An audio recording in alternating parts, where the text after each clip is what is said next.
ಅಧ್ಯಾಯ 5 ನಾಮಪದಗಳು. ಹೆಸರು ಪದಗಳು ಅಂತಕ್ಕಂಥ ಹೆಸರು ಕೂಡ ಇದಕ್ಕಿದೆ. ಭಾಳ ಜನರಿಗೆ ಅನಿಸ್ಬೋದು ಇದೇನು ಹೊಸ ಪದ ಅಂತ. ಹೌದು, ಹೆಚ್ಚು ಬಳಕೆ ಇಲ್ಲದಂತಹ ಪದ ಹೆಸರು ಪದಗಳು ಅಂತ. ಆದರೆ ಇತ್ತೀಚಿನ ವ್ಯಾಕರಣಕಾರರು ಕನ್ನಡ ಭಾಷೆಯ ಮೇಲೆ ಸಂಸ್ಕೃತದ ಹಿಡಿತ ಅನ್ನಬೇಕು ಅಥವಾ ಹೇರಿಕೆ ಅನ್ನಬೇಕು, ಅದನ್ನು ಸಾಕಷ್ಟು ಪ್ರಮಾಣದಲ್ಲಿ ತಗ್ಗಿಸ್ಲಿಕ್ಕೆ ಸಾಧ್ಯ ಇದೆ ಅಂತಕ್ಕಂಥ ಹಿನ್ನೆಲೆಯಲ್ಲಿ ಅನೇಕ ಹೊಸ ಹೊಸ ಕನ್ನಡದ ಪದಗಳನ್ನೇ ಟಂಕಿಸ್ತಾ ಇದ್ದಾರೆ. ಅವುಗಳಲ್ಲಿ ಇದು ಕೂಡ ಒಂದು ಹೆಸರು ಪದ ಅಂತಕ್ಕಂಥದ್ದು. ಹೆಸರು ಪದಕ್ಕೆ ನಾಮಪದ ಅಂತಕ್ಕಂಥ ಪದಕ್ಕೆ ನಾವು ಪರ್ಯಾಯವಾಗಿ ಬಳಸಬಹುದಾದಂಥ ಒಂದು ಪದ. ಅಧ್ಯಾಯ 5 ಈ ನಾಮಪದಗಳಲ್ಲಿ ಏನಿದೆ ಅಂತಕ್ಕಂಥದ್ದನ್ನು ಈಗ ನಾವು ನೋಡೋಣ. ಮೊದಲನೇದು ನಾಮಪದ ಅಂದರೆ ಏನು, ಹೆಸರು ಪದಗಳು ಅಂದರೆ ಏನು?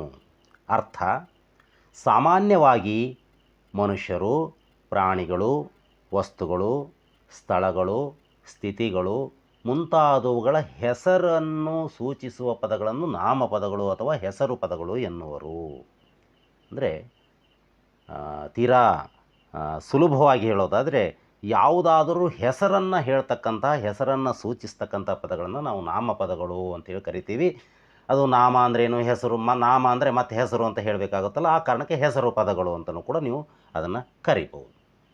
ಉದಾಹರಣೆ ನೋಡಿ: ನಂದಿನಿ, ರಾಜೇಶ, ಹುಡುಗ, ಹುಡುಗಿ, ಹುಡುಗನ ಹೆಸರು, ಹುಡುಗ ಅಂತಕ್ಕಂಥದ್ದು ಒಂದು ಪದ.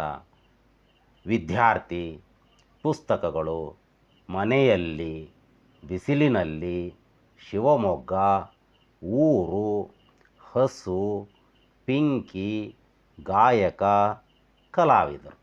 ಹೀಗೆ ಅನೇಕ ಉದಾಹರಣೆಗಳನ್ನು ನಾವು ಕೊಡ್ತಾ ಹೋಗ್ಬೋದು. ಈ ಉದಾಹರಣೆಗಳನ್ನು ಸೂಕ್ಷ್ಮವಾಗಿ ನೋಡಿ. ಮೇಲೆ ಹೇಳಿದ್ದೇನಲ್ಲ ನಾನು, ಮನುಷ್ಯರು, ಪ್ರಾಣಿಗಳು, ವಸ್ತುಗಳು, ಸ್ಥಳಗಳು, ಸ್ಥಿತಿಗಳು ಮುಂತಾದವುಗಳ ಹೆಸರು ಅಂತ. ಬಹುಶಃ ಅವೆಲ್ಲವಕ್ಕೂ ಇಲ್ಲಿ ಉದಾಹರಣೆ ಇದ್ದಾವೆ ಅಂತ ಅಂದ್ಕೊಂಡಿದ್ದೀನಿ. ಮನುಷ್ಯರ ಹೆಸರು ಯಾವ್ಯಾವ ಇದ್ದಾವೆ? ನಂದಿನಿ ಇದೆ, ರಾಜೇಶ ಇದೆ, ಹುಡುಗ ಇದೆ, ವಿದ್ಯಾರ್ಥಿ ಇದೆ. ನೋಡಿ, ಪುಸ್ತಕಗಳು ಅಂತ ಇದೆ, ಮನೆಯಲ್ಲಿ, ಅದ ಬಿಸಿಲಿನಲ್ಲಿ. ಬಿಸಿಲು ಒಂದು ಸ್ಥಿತಿಯ ಹೆಸರು. ಏನು ಸ್ಥಿತಿ ಅಂದರೆ ಶಾಶ್ವತವಾಗಿ ಇಲ್ಲದೇ ಇರಬಹುದಾದಂಥ, ಉದಾಹರಣೆಗೆ ಒಂದು ನೋವು ಅಂತೀವಿ, ಅಥವಾ ಕಾಯಿಲೆ ಅಂತೀವಿ, ರೋಗ ಅಂತೀವಿ. ಆ ರೀತಿ ಸ್ಥಿತಿಯ ಹೆಸರು. ಕೆಟ್ಟತನ ಅಂತೀವಿ, ಪ್ರಾಮಾಣಿಕತೆ ಅಂತೀವಿ. ಇವುಗಳನ್ನು ತೋರಿಸ್ಲಿಕ್ಕೆ ಬರೋದಿಲ್ಲ. ಅದು ಎಂಥ ನಾಮಪದಗಳು ಅಂತ ಮುಂದೆ ಬರ್ತದೆ. ಇವೆಲ್ಲವೂ ಕೂಡ ಹೆಸರನ್ನು ಹೇಳ್ತಕ್ಕಂಥ ಪದಗಳಾಗಿರೋದ್ರಿಂದ ಇವು ನಾಮಪದಗಳು ಅಂಥೇಳಿ ಅನಿಸ್ಕೊಳ್ತವೆ. ಹಾಗಾದರೆ ನಾಮಪದ ಅಂದರೆ ಹೆಸರನ್ನು ಹೇಳುವ ಪದಗಳು. ಇಷ್ಟನ್ನು ನಾವು ಸಂಕ್ಷೇಪವಾಗಿ ನೆನಪಿಟ್ಕೊಂಡ್ರೆ ಸಾಕು. ಈ ನಾಮಪದಗಳ ಬಗ್ಗೆ ನಾವು ಅಭ್ಯಾಸ ಮಾಡುವಾಗ ಕೆಲವು ಪಾರಿಭಾಷಿಕ ಪದಗಳನ್ನು ನಾವು ಬಳಸ್ತೇವೆ. ಅವುಗಳಲ್ಲಿ ನಾಮ ಪ್ರಕೃತಿ ಅಂತಕ್ಕಂಥದ್ದು ಕೂಡ ಒಂದು. ನಿಮ್ಗೆ ಅನೇಕ ಸರಿ ಕೇಳ್ತಾರೆ, ನಾಮ ಪ್ರಕೃತಿ ಅಂದರೆ ಏನು ಅಂತ ಕೇಳ್ಬೋದು, ಅಥವಾ ಬೇರೆ ಬೇರೆ ಪ್ರಶ್ನೆಗಳು ಇಲ್ಲಿ ಬರ್ತವೆ. ಆ ನಾಮ ಪ್ರಕೃತಿ ಅಂದರೆ ಏನು ಅಂತಕ್ಕಂಥದ್ದನ್ನು ನೋಡೋಣ. ನಾಮಪದದ ಮೂಲ ರೂಪವನ್ನು ನಾಮ ಪ್ರಕೃತಿ ಎನ್ನುವರು. ನಾಮ ಪ್ರಕೃತಿಗಳಿಗೆ ಪ್ರತ್ಯಯಗಳು ಸೇರಿ ನಾಮಪದಗಳು ರಚನೆಯಾಗ್ತವೆ. ಅಂದರೆ ನಾಮಪದದ ಮೂಲ ರೂಪ. ಉದಾಹರಣೆಗೆ ಇಲ್ಲಿ ಕೆಳಗಡೆ ನೋಡಿ, ನಾಮ ಪ್ರಕೃತಿ, ಅದಕ್ಕೆ ಪ್ರತ್ಯಯ ಸೇರಿಸಿ ನಾಮಪದ ಹೇಗಾಗ್ತದೆ ಅಂತಕ್ಕಂಥ 3 ಉದಾಹರಣೆಗಳು ಇಲ್ಲಿದೆ. ಒಂದನೇದು ಹುಡುಗ ಪ್ಲಸ್ ಅನ್ನು, ಹುಡುಗನನ್ನು. ಮನೆ ಪ್ಲಸ್ ಇಂದ, ಮನೆಯಿಂದ. ಬಡತನ ಪ್ಲಸ್ ಅಲ್ಲಿ, ಬಡತನದಲ್ಲಿ. ಇಲ್ಲಿ ಈ ನಾಮಪದವನ್ನು ನೋಡಿ, ಹುಡುಗನನ್ನು, ಮನೆಯಿಂದ, ಬಡತನದಲ್ಲಿ, ಇವು ಅದಾವಲ್ಲ, ಇವುಗಳನ್ನು ಅರ್ಥಪೂರ್ಣವಾಗಿ ಎಷ್ಟು ಚಿಕ್ಕದಾಗಿ ನಾವು ಹೊಡಿಬೋದು. ಹುಡುಗ ಅಲ್ಲಿವರೆಗೂ ತರ್ಬೋದು, ಅಲ್ಲಿಂದ ಹುಡು ಅಂತ ಮಾಡೋಕ್ಕೆ ಬರೋದಿಲ್ಲ. ಕೆಳಗಡೆ ಮನೆ ಅಂತ ಇದೆಯಲ್ಲ, ಅದಕ್ಕೆ ಅಷ್ಟಕ್ಕೆ ನಿಲ್ಸೋಕ್ಕಾಗೋದಿಲ್ಲ. ಬಡತನಕ್ಕೆ ಬಡ ಅಲ್ಲಿಗೆ ನಿಲ್ಸೋಕ್ಕಾಗೋದಿಲ್ಲ. ಅಂದರೆ ಅರ್ಥ ಬರೋದಿಲ್ಲ. ಅದಕ್ಕೆ ಅರ್ಥ ಬರುವಂತೆ ಅದರ ಮೂಲ ರೂಪವನ್ನು ನಾವು ಏನನ್ನು ಮಾಡ್ಬೋದು ಅಂತಕ್ಕಂಥದ್ದು ಏನಿದೆ ಅದಕ್ಕೆ ನಾಮ ಪ್ರಕೃತಿ ಅಂತೇಳಿ ಕರಿತೀವಿ. ಹುಡುಗನನ್ನು ಇದರ ಮೂಲ ರೂಪ ಹುಡುಗ, ಅದು ನಾಮ ಪ್ರಕೃತಿ. ಮನೆಯಿಂದ ಇದರ ಮೂಲ ರೂಪ ಮನೆ. ಬಡತನದಲ್ಲಿ ಇದರ ಮೂಲ ರೂಪ ಬಡತನ. ಅವುಗಳಿಗೆ ಪ್ರತ್ಯಯಗಳು ಸೇರಿದ್ದಾವೆ. ಅನ್ನು, ಇಂದ, ಅಲ್ಲಿ ಇಂಥ ಪ್ರತ್ಯಯಗಳು ಸೇರಿ ನಾಮ ಪದಗಳು ರಚನೆ ಆಗ್ತವೆ. ಹಾಗಾದರೆ ನಾಮ ಪ್ರಕೃತಿ ಅಂದರೆ ನಾಮಪದದ ಮೂಲ ರೂಪ. ಅದಕ್ಕೆ ನಾಮ ಪ್ರಕೃತಿ ಅಂಥೇಳಿ ಕರೀತಾರೆ. ಈಗ ನಾಮಪದದಲ್ಲಿ ಮುಖ್ಯವಾಗಿ ನಾಮಪದ ಅನ್ನೋದಕ್ಕಿಂತ ನಾಮ ಪ್ರಕೃತಿಗಳಲ್ಲಿ ಮುಖ್ಯವಾಗಿ ಎಷ್ಟು ಪ್ರಕಾರ ಇದ್ದಾವೆ, ಪ್ರಧಾನವಾಗಿ ಎಷ್ಟು ಪ್ರಕಾರ ಇದ್ದಾವೆ ಅಂದರೆ ಎರಡಿದ್ದಾವೆ ನೋಡಿ. ನಾಮ ಪ್ರಕೃತಿಯಲ್ಲಿ ಮುಖ್ಯವಾಗಿ ಎರಡು ಮುಖ್ಯ ಪ್ರಕಾರಗಳಿವೆ. ಅವೆಂದರೆ ಸಹಜ ನಾಮ ಪ್ರಕೃತಿಗಳು, ಸಾಧಿತ ನಾಮ ಪ್ರಕೃತಿಗಳು. ಏನು ಹಿಂಗಂದರೆ ಸಹಜ ನಾಮ ಪ್ರಕೃತಿಗಳು, ಸಾಧಿತ ನಾಮ ಪ್ರಕೃತಿಗಳು ಅಂದರೆ ಅಂತಕ್ಕಂಥದ್ದನ್ನು ನೋಡೋಣ. ನೋಡಿ, ಸಹಜ ನಾಮ ಪ್ರಕೃತಿಗಳು ಹೇಗಿರ್ತವೆ ಅಂದರೆ, ಈಗ ಉದಾಹರಣೆಗೆ ಈಗ ಅಲ್ಲಿ ಕೊಟ್ಟಿದ್ದೇನೆ ನಾನು. ಸಹಜ ನಾಮ ಪ್ರಕೃತಿ ಬಳೆ, ಸಾಧಿತ ನಾಮ ಪ್ರಕೃತಿಗಳಿಗೆ ಬಳೆಗಾರ ಕೊಟ್ಟಿದ್ದೀನಿ. ಒಂದೇ ಪದದಿಂದ ರಚನೆ ಆಗಿರ್ತಕ್ಕಂಥದ್ದನ್ನು ಯಾಕೆ ಕೊಟ್ಟಿದ್ದೀನಿ ಅಂದರೆ ಆ ವ್ಯತ್ಯಾಸ ಗೊತ್ತಾಗಲಿ ಅಂತ. ಉದಾಹರಣೆಗೆ ಈಗ ಬಳೆಗಾರನು ಅಥವಾ ಬಳೆಗಾರನಿಂದ ಬಳೆಗಾರನಿಗೆ ಅಂತ ನಾಮಪದ ಬರ್ಬೋದು ಎಲ್ಲಾದರೂ. ಈ ಬಳೆಗಾರನಿಂದ ಅಂತಕ್ಕಂಥದ್ರಲ್ಲಿ ಇಂದ ಅನ್ನೋದು ಪ್ರತ್ಯಯ, ಬಳೆಗಾರ ಅನ್ನೋದು ಮೂಲ ರೂಪ ಆಗ್ತದೆ. ಹೌದಾ? ಆ ಬಳೆಗಾರನಿಂದ ಅನ್ಬೇಕಾದ್ರೆ ಬಳೆಗಾರ ಮೂಲ ರೂಪ ಆಗ್ತದೆ. ಬಳೆಗಾರ ಕೂಡ ಮತ್ತೆ ಚಿಕ್ಕದಾಗಿ ಮಾಡಲಿಕ್ಕೆ ಸಾಧ್ಯತೆ ಇದೆ. ಹೌದಾ? ಬಳೆ ಅಂತ ಮಾಡ್ಬೋದು. ಸಹಜ ನಾಮ ಪ್ರಕೃತಿ ಅಂದರೆ ಅದನ್ನು ಮತ್ತೆಷ್ಟು ಚಿಕ್ಕದಾಗಿ ಮಾಡಲಿಕ್ಕೆ ಸಾಧ್ಯ ಇಲ್ಲದೇ ಇರತಕ್ಕಂಥದ್ದು. ಬಳೆ ಅದನ್ನಿನ್ನೂ ಚಿಕ್ಕದಾಗಿ ಮಾಡೋಕ್ಕೆ ಬರೋದಿಲ್ಲ ನಮಗೆ. ಆದರೆ ಬಳೆಗಾರ ನೋಡಿ, ಬಳೆ ಅನ್ನೋದಕ್ಕೆ ಗಾರ ಸೇರಿ ಬಳೆಗಾರ ಆಗಿದೆ. ಬಳೆಗಾರ ಅನ್ನೋದು ನಾಮ ಪ್ರಕೃತಿ ಹೌದಾ? ಹೌದು. ಯಾಕೆಂದರೆ ಅದಕ್ಕೆ ಮತ್ತೆ ಪ್ರತ್ಯಯ ಹಚ್ಬೋದು. ಬಳೆಗಾರನಿಂದ ಬಳೆಗಾರನಿಗೆ, ಬಳೆಗಾರರು, ಬಳೆಗಾರ್ತಿ, ನೋಡಿ ವ್ಯತ್ಯಾಸ ಮಾಡ್ಬೋದು. ಹಾಗಾಗಿ ಸಾಧಿತ ನಾಮ ಪ್ರಕೃತಿಗಳು ಅಂದರೆ ಸಹಜ ನಾಮ ಪ್ರಕೃತಿಗಳಿಗೆ ಕೆಲವು ಪ್ರತ್ಯಯಗಳು ಹಚ್ಚಿ ರಚನೆ ಆಗ್ತಕ್ಕಂಥವು. ಸಹಜ ನಾಮ ಪ್ರಕೃತಿ ಬಳೆ, ಸಾಧಿತ ನಾಮ ಪ್ರಕೃತಿ ಬಳೆಗಾರ. ಮುಂದೆ ನೋಡೋಣ. ಸಹಜ ನಾಮ ಪ್ರಕೃತಿಗಳ ಪ್ರಕಾರಗಳು. ಸಹಜ ನಾಮ ಪ್ರಕೃತಿಗಳಲ್ಲಿ ಮುಖ್ಯವಾಗಿ 9 ವಿಧಗಳಿವೆ. ಅವು ಹೀಗಿವೆ ನೋಡಿ. ಸಹಜ ನಾಮ ಪ್ರಕೃತಿಗಳಲ್ಲಿ ಎಷ್ಟು ವಿಧ? ಬಹಳ ಮುಖ್ಯವಾಗಿ ಈ ಭಾಗವನ್ನು ಅನೇಕ ಸಂದರ್ಭದಲ್ಲಿ ನಿಮಗೆ ವಿದ್ಯಾರ್ಥಿಗಳಿಗೆ ಕೇಳ್ತಿರ್ತಾರೆ. ಹೇಗೆ ಕೇಳ್ತಾರೆ ಅಂದರೆ, ವಸ್ತುವಾಚಕ ಅಂದ್ರೇನು, ಸಂಖ್ಯಾವಾಚಕ ಅಂದ್ರೇನು, ಈ ರೀತಿ ಪ್ರಶ್ನೆಗಳು ಬರೋದು ಕಡಿಮೆ. ಒಂದು ಶಬ್ದವನ್ನು ಕೊಟ್ಟು ಆಯ್ಕೆಗಳನ್ನು ಕೊಡ್ತಾರೆ. ಗುಣವಾಚಕನೋ, ಪ್ರಕಾರವಾಚಕನೋ, ಇದು ಸಂಖ್ಯಾವಾಚಕನೋ ಗೊತ್ತು ಹಿಡಿತಕ್ಕಂಥದ್ದನ್ನು ಇಲ್ಲಿ ನಿರೀಕ್ಷೆಯನ್ನು ಮಾಡಲಾಗ್ತದೆ. ನೋಡೋಣ ಇವು ಯಾವುವು ಮತ್ತು ಅವುಗಳ ಅರ್ಥ ಏನು ಅಂತಕ್ಕಂಥದ್ದನ್ನು. ಹಾಗಾದರೆ ಸಹಜನಾಮ ಪ್ರಕೃತಿಗಳಿಗೆ ಮುಖ್ಯವಾಗಿ 9 ವಿಧ ಇವೆ. ಆ 9 ವಿಧಗಳು ಯಾವುವು ಅಂದರೆ, ಒಂದು ವಸ್ತುವಾಚಕಗಳು, ಎರಡನೇದು ಗುಣವಾಚಕಗಳು, ಮೂರನೇದು ಸಂಖ್ಯಾವಾಚಕಗಳು, ನಾಲ್ಕನೇದು ಸಂಖ್ಯೇಯ ವಾಚಕಗಳು, ಐದನೇದು ಪರಿಮಾಣವಾಚಕಗಳು, ಆರನೇದು ಪ್ರಕಾರವಾಚಕಗಳು, ಏಳನೇದು ದಿಗ್ವಾಚಕಗಳು, 8 ಭಾವನಾಮಗಳು, 9 ಸರ್ವನಾಮಗಳು. ಹೆದರ್ಕೋಬೇಕಾಗಿಲ್ಲ, ಬಹಳಷ್ಟು ಆಯಿತು, ನೆನ್ಪಿಡೋದು ಕಷ್ಟ ಆಗ್ತದೆ ಅಂತ. ಇವುಗಳನ್ನು ಅಭ್ಯಾಸ ಮಾಡ್ತಾ ಮಾಡ್ತಾ ಅದು ಸಹಜವಾಗಿ ನಮಗೆ ಕರಗತ ಆಗ್ತದೆ. ಬನ್ನಿ ನೋಡೋಣ ಏನು ಈ 9 ವಿಧದ ನಾಮ ಪ್ರಕೃತಿಗಳಿದಾವಲ್ಲ, ಇವುಗಳನ್ನು ಹೇಗೆ ನಾವು ಗುರ್ತು ಹಿಡಿಬೇಕು, ಹಾಗಂದ್ರೆ ಏನು ಅಂತಕ್ಕಂಥದ್ದನ್ನು ನೋಡೋಣ. ಮೊದಲನೆಯದು ವಸ್ತುವಾಚಕಗಳು. ವಸ್ತುವಾಚಕಗಳು ಅಂದರೆ ಏನು ಅಂತಕ್ಕಂಥದ್ದನ್ನು ನೋಡಿ. ಅರ್ಥ: ಮನುಷ್ಯರು, ವಸ್ತು, ಸ್ಥಳಗಳು ಇತ್ಯಾದಿಗಳ ಹೆಸರುಗಳನ್ನು ಸೂಚಿಸುವ ಪದಗಳನ್ನು ವಸ್ತುವಾಚಕಗಳು ಎನ್ನುವರು. ಇದರಲ್ಲಿ 3 ವಿಧಗಳಿವೆ. ಅವುಗಳ ಹೆಸರು ಮತ್ತು ಉದಾಹರಣೆಗಳು ಹೀಗಿವೆ. ಮೊದಲನೆಯದು ರೂಢನಾಮಗಳು, ಅಂದರೆ ಇದ್ದ ಹೆಸರುಗಳು. ಉದಾಹರಣೆಗೆ ಬೆಟ್ಟ, ಕುದುರೆ, ಹುಡುಗ, ನದಿ, ಮನೆ. ಇಲ್ಲಿ ಈ ವಸ್ತುವಾಚಕಗಳ ಪ್ರಕಾರಗಳಿಗೆ ಹೋಗ್ಲಿಕ್ಕಂತೂ ಮೊದಲು ಅದರ ಅರ್ಥ ನೋಡಿ. ವಸ್ತುವಾಚಕಗಳು ಅಂದರೆ ಸಾಮಾನ್ಯವಾಗಿ ಮನುಷ್ಯರು, ವಸ್ತು, ಸ್ಥಳ ಇತ್ಯಾದಿಗಳ ಹೆಸರು ಇರ್ತವೆ ಅಂತ. ಈಗಾಗಲೇ ನಾಮಪದಗಳು ಅಂದರೆ ಏನು ಅನ್ನೋದರಲ್ಲಿ ಕೂಡ ಕೆಲವು ಹೆಸರುಗಳನ್ನು ನೋಡಿದ್ರಿ. ಇದರಲ್ಲಿ ಈ ವಸ್ತುವಾಚಕಗಳಲ್ಲಿ ಮತ್ತೆ 3 ವಿಧ ಇದ್ದಾವೆ. ಅವು ಯಾವುವು ಅಂದರೆ, ಒಂದನೆಯದು ರೂಢನಾಮ. ರೂಢನಾಮ ಅಂದರೆ ಏನು ಅಂದರೆ, ಇದ್ದ ಹೆಸರುಗಳು, ಅಂದರೆ ರೂಢಿಯಿಂದ ಬಂದಿರತಕ್ಕಂಥ ಕೆಲವು ಹೆಸರುಗಳನ್ನು, ಅಂದರೆ ಅದು ನಾವು ಹುಟ್ಟಲಿಕ್ಕಂತೂ ಮೊದಲೇ ಹಾಗೆ ಅವುಗಳಿಗೆ ಕರೀತಿರ್ತಾರೆ. ಅಂತಹ ಹೆಸರುಗಳನ್ನು ರೂಢನಾಮಗಳು ಅಂಥೇಳಿ ಕರೀತಾರೆ. ಅವಕ್ಕೆ ಇದ್ದ ಹೆಸರು ಅಂತ ನಾನು ಕೊಟ್ಟಿದ್ದೇನೆ. ಮುಂದೆ ಎರಡಕ್ಕೆ ಬೇರೆ ಏನು ಅಂತ ನೋಡಿದಾಗ ನಿಮಗೆ ಅದು ಸ್ಪಷ್ಟತೆ ಆಗ್ತದೆ.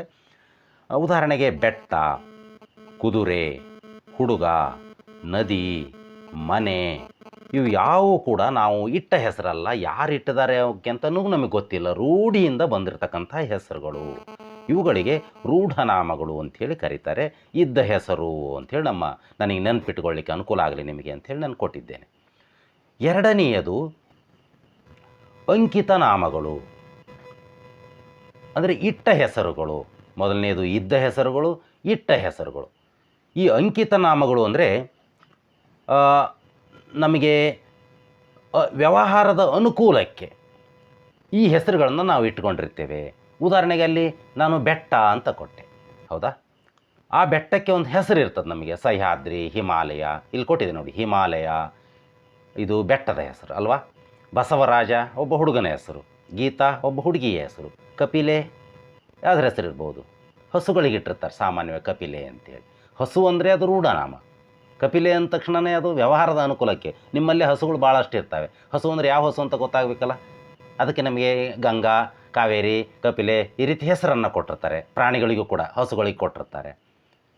ಇಲ್ಲೊಂದು ಅರಕೆರೆ ಅಂತ ಊರ ಹೆಸರಿದೆ. ಅದೇ ರೀತಿ ಬೆಂಗಳೂರು, ದೆಹಲಿ ಈ ರೀತಿ ಹೆಸರುಗಳು ಬರ್ಬೋದು ನೋಡಿ. ಶಿವನಿಲಯ ಅಂದರೆ ಕೇವಲ ಮನುಷ್ಯರ ಹೆಸರಲ್ಲ, ಇಟ್ಟ ಹೆಸರು ಯಾವುದು? ಇದು ಶಿವನಿಲಯ ಅನ್ನೋದು ಮನೆಗೆ ಇಟ್ಟ ಹೆಸರು, ಹೌದಾ? ಅಂದರೆ ಒಂದು ವಸ್ತುವಿಗೆ ಇಟ್ಟ ಹೆಸರಿರ್ಬೋದು, ಒಂದು ಬೆಟ್ಟಕ್ಕೆ ಹೆಸರಿಟ್ಟಿರ್ಬೋದು, ನದಿಗೆ ಇಟ್ಟ ಹೆಸರಿರ್ಬೋದು. ಉದಾಹರಣೆ ಕಾವೇರಿ ಅಂತ ಕೊಟ್ಟರೆ ಅದು ನದಿ ಹೆಸರು. ನದಿ ಅಂದರೆ ರೂಢನಾಮ, ಕಾವೇರಿ ಅಂದ ತಕ್ಷಣ ಅದು ಏನಾಗುತ್ತೆ? ಅಂಕಿತನಾಮ ಆಗುತ್ತೆ. ಹಾಗಾದರೆ ಮೊದಲನೇದು ರೂಢನಾಮ, ಎರಡನೆಯದು ಅಂಕಿತನಾಮ, ಇಟ್ಟ ಹೆಸರುಗಳು. ಮೂರನೆಯದು ಅನ್ವರ್ತನಾಮಗಳು. ಅನ್ವರ್ಥ ಅಂದರೆ ಕೊಟ್ಟ ಹೆಸರು ಅಂತ ಕೊಟ್ಟಿದ್ದೇನೆ. ಇದ್ದ ಹೆಸರು, ಇಟ್ಟ ಹೆಸರು, ಕೊಟ್ಟ ಹೆಸರು. ಇಲ್ಲಿ ಉದಾಹರಣೆ ನೋಡಿ: ಶಿಕ್ಷಕ, ವಿದ್ಯಾರ್ಥಿ, ವೈದ್ಯ, ಕಲಾವಿದ, ಗಾಯಕಿ, ಕಳ್ಳ, ಕುಳ್ಳ, ವ್ಯಾಪಾರಿ, ಜಾಣ. ಇವು ಅನ್ವರ್ತನಾಮಗಳಿಗೆ ಇಲ್ಲಿ ಕೊಟ್ಟಿರ್ತಕ್ಕಂತಹ ಉದಾಹರಣೆಗಳು. ಈ ಅನ್ವರ್ತನಾಮಕ್ಕೆ ಕೊಟ್ಟಿರ್ತಕ್ಕಂಥ ಉದಾಹರಣೆಯನ್ನು ಸೂಕ್ಷ್ಮವಾಗಿ ಗಮನಿಸಿ.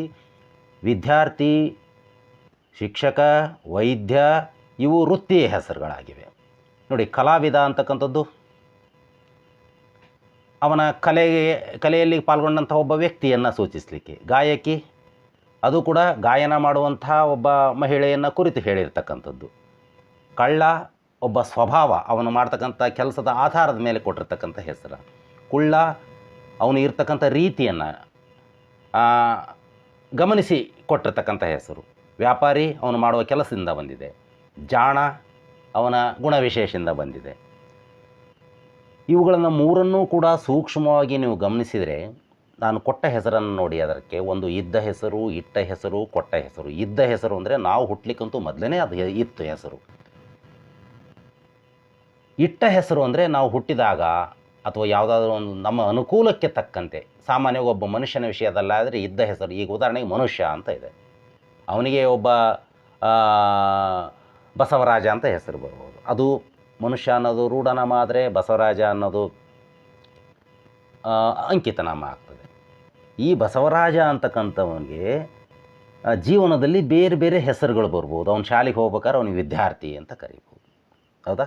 ಅದು ಅನ್ವರ್ತನಾಮ. ಶಾಲೆ ಬಿಡೋವ್ರಿಗೂ ಮಾತ್ರ ಅದು ವಿದ್ಯಾರ್ಥಿ ಅನ್ನೋ ಹೆಸರು ಇರ್ತದೆ ಅವನಿಗೆ. ಆಮೇಲೆ ಅವ್ನು ಶಿಕ್ಷಕ ಆಗಿಬಿಟ್ರೆ ಶಿಕ್ಷಕ ಅಂತ ಬರ್ತದೆ, ಅಥವಾ ವೈದ್ಯನಾಗಿಬಿಟ್ರೆ ವೈದ್ಯ ಅಂತ ಬರ್ತದೆ. ಅಂದರೆ ಇದು ಸ್ವಲ್ಪ ದಿವಸ ಇರ್ಬೋದು. ಅವನು ವ್ಯಾಪಾರ ಮಾಡಿದರೆ ವ್ಯಾಪಾರಿ ಅಂತ ಆಗ್ತದೆ. ಅವ್ನು ಚೆನ್ನಾಗಿ ಹಾಡು ಹೇಳಿದರೆ ಗಾಯಕ ಅಂತ ಬರ್ತದೆ. ಅಕಸ್ಮಾತ್ ಅವನು ಕಳ್ಳತನ ಮಾಡೋಕ್ಕೆ ಶುರು ಮಾಡಿಬಿಟ್ರೆ ಕಳ್ಳ ಅಂತ ಬರ್ಬೋದು. ಸೊ ಈ ರೀತಿ ತಾತ್ಕಾಲಿಕವಾಗಿ ಅವರ ಗುಣವಿಶೇಷ ಮತ್ತು ಅವರ ಸ್ವಭಾವ, ಅವರ ವೃತ್ತಿ ಹೀಗೆ ಬರ್ತಕ್ಕಂಥ ಹೆಸರುಗಳು ಅನ್ವರ್ತನಾಮಗಳಾಗ್ತವೆ. ಹಾಗಾದರೆ ವಸ್ತುವಾಚಕಗಳಲ್ಲಿ ಮುಖ್ಯವಾಗಿ 3 ವಿಧ: ರೂಢನಾಮ, ಅಂಕಿತನಾಮ ಮತ್ತು ಅನ್ವರ್ತನಾಮ. ಇದ್ದ ಹೆಸರು, ಇಟ್ಟ ಹೆಸರು, ಕೊಟ್ಟ ಹೆಸರು. 3ಕ್ಕೂ ಸೇರಿ ಒಬ್ಬ ವ್ಯಕ್ತಿಗೆ ಇದು ಬರೋದಾದರೆ ನಾನೊಂದು ಉದಾಹರಣೆ ಹೇಳ್ತೇನೆ ನೋಡಿ. ಹುಡುಗ ರೂಢನಾಮ. ಅದೇ ಹುಡುಗನಿಗೆ ಶಂಕರ ಅಂತ ಹೆಸರಿಟ್ಟರೆ ಅದು ಅಂಕಿತನಾಮ. ಅವನು ಶಾಲೆಗೆ ಹೋಗಾಗ ಅವನಿಗೆ ವಿದ್ಯಾರ್ಥಿ ಅಂತ ಕರೆದರೆ ಅದು ಅನ್ವರ್ತನಾಮ. ಇದು ತಮಗೆ ಸ್ಪಷ್ಟ ಆಯಿತು ಅಂತ ಅಂದ್ಕೊಂಡಿದ್ದೀನಿ.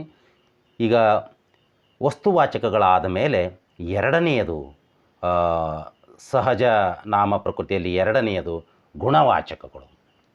ಗುಣವಾಚಕ ಅಂದರೆ ಏನು ಅಂತಕ್ಕಂಥದ್ದನ್ನು ನೋಡೋಣ. ವಸ್ತುಗಳ ಗುಣವಿಶೇಷತೆಗಳನ್ನು ಹೇಳುವ ಪದಗಳನ್ನು ಗುಣವಾಚಕಗಳು ಎನ್ನುವರು. ಸಾಮಾನ್ಯವಾಗಿ ವಸ್ತುಗಳ ಗುಣವಿಶೇಷಗಳನ್ನು ಹೇಳ್ತಕ್ಕಂಥ ಪದಗಳು ಇವು. ಬಿಳಿದು, ಕರಿದು, ದೊಡ್ಡದು, ಕೆಂಪನೆಯ, ಹೊಸದು, ಹಳೆಯದು, ಚಿಕ್ಕದು, ಇವೆಲ್ಲವೂ ಕೂಡ ವಸ್ತುಗಳ ಗುಣವಿಶೇಷಗಳನ್ನು ಹೇಳ್ತಕ್ಕಂಥ ಪದಗಳಾಗಿರೋದ್ರಿಂದ ಗುಣವಾಚಕಗಳು ಅಂಥೇಳಿ ಒಂದು ಕರೀತಾರೆ. ಇವು ಇಂಗ್ಲೀಷ್ನಲ್ಲಿ ಬೇರೆ ಬೇರೆ ಒಂದು ಎಡ್ವರ್ಬು, ಎಡ್ಜೆಕ್ಟಿವು ಈ ರೀತಿಯಲ್ಲಿ ಪರಿವರ್ತನೆಯಾಗಿ ಬರ್ತವೆ.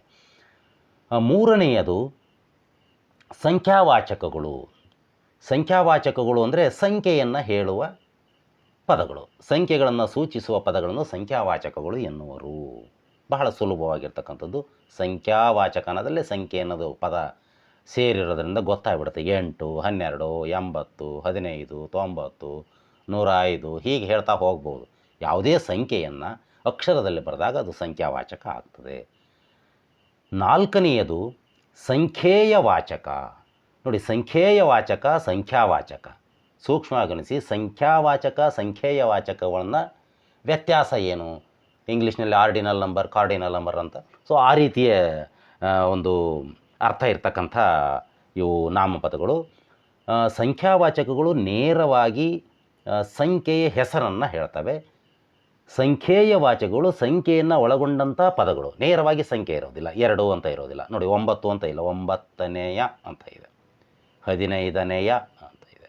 ಆ ರೀತಿಯೇ ಅಲ್ಲ. ಈ ಮುಂದೆ ನೋಡಿ ಇನ್ನೊಂದು ಬೇರೆ ಇದೆ. 5 ಅಂದರೆ 5 ಜನರು ಅಂತ ಅರ್ಥ ಬರ್ತದೆ. 3 ಜನ ಅಂತ ಅರ್ಥ ಬರ್ತದೆ. ಈ ರೀತಿ ಪದಗಳಿದ್ದರೆ, ಅಂದರೆ ಸಂಖ್ಯೆಯನ್ನು ನೇರವಾಗಿ ಸಂಖ್ಯೆಯ ಹೆಸರನ್ನೇ ಬರೆದರೆ ಅದು ಸಂಖ್ಯಾವಾಚಕ. ಸಂಖ್ಯೆಯನ್ನು ಒಳಗೊಂಡಂಥ ಶಬ್ದಗಳಿದ್ದರೆ ಅದು ಆ ನಾಮಪದಗಳು ಸಂಖ್ಯೇಯ ವಾಚಕಗಳು. ಐದನೆಯದು ಪರಿಮಾಣವಾಚಕಗಳು. ಪರಿಮಾಣ ಅಂದರೆ ಕ್ವಾಂಟಿಟಿಯನ್ನು ಹೇಳ್ತಕ್ಕಂಥದ್ದು. ವಸ್ತುಗಳ ಅಳತೆ, ಗಾತ್ರ ಮತ್ತು ಪರಿಮಾಣಗಳನ್ನು ಸೂಚಿಸುವ ಪದಗಳನ್ನು ಪರಿಮಾಣವಾಚಕಗಳು ಎನ್ನುವರು. ಗುಡ್ಡದಷ್ಟು, ಬೆಟ್ಟದಷ್ಟು, ಆಕಾಶದಷ್ಟು, ಕೆಲವು, ಹಲವು, ಇಷ್ಟು, ಅಷ್ಟು ಹೇಳ್ಬೋದು. ಉದಾಹರಣೆಗೆ, ಮಾಡಲಿಕ್ಕೆ ನನಗೆ ಗುಡ್ಡದಷ್ಟು ಕೆಲಸ ಇದೆ, ಹೌದಾ? ನೋಡಿ, ಮಾಡಬೇಕು ಅನ್ನೋರಿಗೆ ಆಕಾಶದಷ್ಟು ಅವಕಾಶಗಳಿರ್ತವೆ, ಹೀಗೆಲ್ಲ ಮಾತಾಡ್ತಿರ್ತಾರೆ. ಸೊ ಅಷ್ಟು ಇಷ್ಟು ಒಂದು ಹೋಲಿಸಿ ಹೇಳ್ತೀವಿ ನಾವು ಪರಿಮಾಣವನ್ನು. ಅಷ್ಟು ಇಷ್ಟು, ಆಕಾಶದಷ್ಟು, ಬೆಟ್ಟದಷ್ಟು, ಗುಡ್ಡದಷ್ಟು, ಹೌದಾ? ಈ ರೀತಿ ಸಾಗರದಷ್ಟು ವಿಶಾಲವಾಗಿದೆ, ಈ ರೀತಿ ಹೇಳ್ತಕ್ಕಂಥ ಪದಗಳಿದ್ದಲ್ಲ, ಇವಕ್ಕೆಲ್ಲ ಪರಿಮಾಣ ಅಂದರೆ ಕ್ವಾಂಟಿಟಿಯನ್ನು ಹೇಳ್ತಕ್ಕಂಥ ನಾಮಪದಗಳು, ಇವಕ್ಕೆ ಪರಿಮಾಣವಾಚಕಗಳು ಅಂತೇಳಿ ಕರೀತಾರೆ. ಇದಾದ ಮೇಲೆ ಪ್ರಕಾರವಾಚಕಗಳು. ಪ್ರಕಾರ ಅಂದರೆ ರೀತಿಯನ್ನು ಹೇಳ್ತಕ್ಕಂಥವು. ನೋಡಿ, ವಸ್ತುಗಳ ಸ್ಥಿತಿ ಮತ್ತು ರೀತಿಗಳನ್ನು ತಿಳಿಸುವ ಪದಗಳನ್ನು ಪ್ರಕಾರವಾಚಕಗಳು ಎಂದು ಕರೆಯುವರು. ಏನು ಪ್ರಕಾರವಾಚಕಗಳು? ಅಂಥವನು, ಇಂಥವನು, ಇಂತಹ, ಅಂತಹ, ಸಾಗರದಂಥ, ಕವಿಯಂಥ, ಮನುಷ್ಯನಂಥ, ಹೌದಾ? ಈ ರೀತಿಯ ಪದಗಳು. ಅವನ ಹೃದಯ ವಿಶಾಲವಾದದ್ದು, ಅವನು ದೇವರಂಥ ಮನುಷ್ಯ. ಸೊ ಈ ರೀತಿ ಬಳಸ್ತೀವಲ್ಲ, ಎಂತಹ ಅಂತ ಹೇಳತಕ್ಕಂಥದ್ದು, ಅಂಥ, ಇಂಥ ಈ ರೀತಿಯ ಪದಗಳಿದ್ದರೆ ಅದಕ್ಕೆ ನಾವು ಪ್ರಕಾರವಾಚಕಗಳು ಅಂತೇಳಿ ಕರಿತೇವೆ. ಇದಾದ ನಂತರ ಏಳನೆಯದು ದಿಗ್ವಾಚಕಗಳು. ಬಹಳ ಸುಲಭವಾಗಿ ನೆನಪಿಗೆ ಇಡ್ತಕ್ಕಂಥದ್ದು. ದಿಕ್ಕುಗಳನ್ನು ಸೂಚಿಸುವ ಪದಗಳನ್ನು ದಿಗ್ವಾಚಕಗಳು ಎನ್ನುವರು. ಪೂರ್ವ, ಪಶ್ಚಿಮ ಇಷ್ಟು ಹೇಳ್ತೆ ಗೊತ್ತಾಗುತ್ತೆ ನಿಮಗೆ. ಉತ್ತರ ಹೇಳ್ಬೋದು, ದಕ್ಷಿಣ ಹೇಳ್ಬೋದು. ಇವುಗಳ ಕನ್ನಡದ ಹೆಸರುಗಳಿದೆ. ಮೂಡಣ, ಪಡುವಣ, ತೆಂಕಣ, ಬಡಗಣ ಈ ರೀತಿ ಶಬ್ದಗಳಿರ್ಬೋದು. ಇಲ್ಲಿ ತೆಂಕಣ ಕೊಟ್ಟಿದ್ದೀನಿ, ಬಡಗಣ ಕೊಡಲಿಲ್ಲ. ಅರ್ಥ ಆಗುತ್ತೆ ನಿಮಗೆ. ನೀವು ಸೂಕ್ಷ್ಮವಾಗಿ ಅದೇ ರೀತಿ ಈಶಾನ್ಯ, ವಾಯುವ್ಯ ಈ ರೀತಿ ದಿಕ್ಕುಗಳಿರ್ಬೋದು. ಇದಲ್ಲದೆ ಬಹಳ ಮುಖ್ಯವಾಗಿ ಬರೀ ದಿಕ್ಕುಗಳ ಹೆಸರು ಬರ್ತಾವೆ ಅಂತ ತಿಳ್ಕೊಬಾರ್ದು. ದಿಕ್ಕನ್ನು ಸೂಚಿಸುವ ಪದಗಳು ನೋಡಿ, ಮೇಲೆ, ಕೆಳಗೆ, ಆಚೆ, ಈಚೆ, ಹಿಂದೆ, ಮುಂದೆ ಇವು ದಿಕ್ಕುಗಳ ಹೆಸರಲ್ಲ, ಅದರ ದಿಕ್ಕನ್ನು ಸೂಚಿಸುವತಕ್ಕಂಥ ಪದಗಳು. ಹಾಗಾಗಿ ಇವು ಕೂಡ ದಿಗ್ವಾಚಕಗಳಾಗ್ತವೆ. ಎಂಟನೆಯದು ಭಾವನಾಮಗಳು. ನೋಡಿ, ಭಾವನಾಮಗಳು ಅಂದರೆ ನಾನು ನಾಮಪದಗಳನ್ನು ಹೇಳುವಾಗ ಆರಂಭದಲ್ಲೇ ಹೇಳಿದೆ, ಕೆಲವು ಸ್ಥಿತಿಗಳು ಅಂತ ಹೇಳಿದೆ. ಅಂದರೆ ಉದಾಹರಣೆಗೆ ನೋವು, ಕಾಯಿಲೆ ಈ ರೀತಿ ಹೇಳಿದ್ನಲ್ಲ. ಸೊ ಅಂಥ ಪದಗಳು ನೋಡಿ, ವಸ್ತುಗಳ ಅಥವಾ ಕ್ರಿಯೆಯ ಭಾವವನ್ನು ಸೂಚಿಸುವ ಪದಗಳನ್ನು ಭಾವನಾಮಗಳು ಅಂತಾರೆ. ಅಂದರೆ ನಮ್ಮ ಪಂಚೇಂದ್ರಿಯಗಳಿಂದ ಇವುಗಳನ್ನು ತಿಳ್ಕೊಳ್ಳಿಕ್ಕಾಗೋದಿಲ್ಲ. ಅಂದರೆ ಸ್ಪರ್ಶಕ್ಕೆ ಸಿಗೋದಿಲ್ಲ, ನೋಟಕ್ಕೆ ಸಿಗೋದಿಲ್ಲ. ಆಮೇಲೆ ದೃಶ್ಯ ಇರ್ಬೋದು, ಶ್ರವಣ ಇರ್ಬೋದು, ಯಾವುದ್ರಿಂದ ನಮಗೆ ಸಿಗೋದಿಲ್ಲ ಅಂಥ ಪದಗಳು. ಆದರೆ ನಮಗೆ ಅರ್ಥ ಆಗ್ತದೆ. ಇಲ್ಲಿ ನೋಡಿ, ಬಿಳುಪು, ಕಪ್ಪು, ನೋಟ, ಆಟ, ಹೆಮ್ಮೆ, ಸೊಕ್ಕು, ಪ್ರಾಮಾಣಿಕತೆ, ಕಳ್ಳತನ, ಇವು ಭಾವನಾಮಗಳು. ಅಂದರೆ ಒಂದು ಕ್ರಿಯೆಯ ಭಾವವನ್ನು ಸೂಚಿಸ್ತಕ್ಕಂಥದ್ದು, ಒಂದು ವಸ್ತುವಿನ ಭಾವವನ್ನು ಸೂಚಿಸ್ತಕ್ಕಂಥದ್ದು. ಉದಾಹರಣೆಗೆ ಈಗ ಬಡತನ ಅಂತ ಬರ್ತದೆ. ಈ ಬಡತನ ಅನ್ನೋದು ಭಾವನಾಮ. ನೀವು ಬಡತನವನ್ನು ತೋರಿಸ್ಲಿಕ್ಕಾಗುತ್ತಾ? ಆಗೋದಿಲ್ಲ. ಹರಿದ ಬಟ್ಟೆಯನ್ನು ತೋರಿಸ್ಬೋದು, ಮುರಿದ ಮನೆಯನ್ನು ತೋರಿಸ್ಬೋದು. ಅವೆಲ್ಲವನ್ನು ನೋಡೋದ್ರ ಮೂಲಕ ನಾವು ಬಡತನ ಅಂಥೇಳಿ ಅರ್ಥ ಮಾಡ್ಕೊಳ್ತೀವಿ. ಈಗ ಅರ್ಥ ಮಾಡ್ಕೊಳ್ಳಿಕ್ಕೆ ಸಾಧ್ಯ ಆಗ್ತದೆ, ಆದರೆ ನಿಜವಾಗಿ ನಮಗೆ ಅದನ್ನೇ ತೋರಿಸ್ಲಿಕ್ಕಾಗೋದಿಲ್ಲ.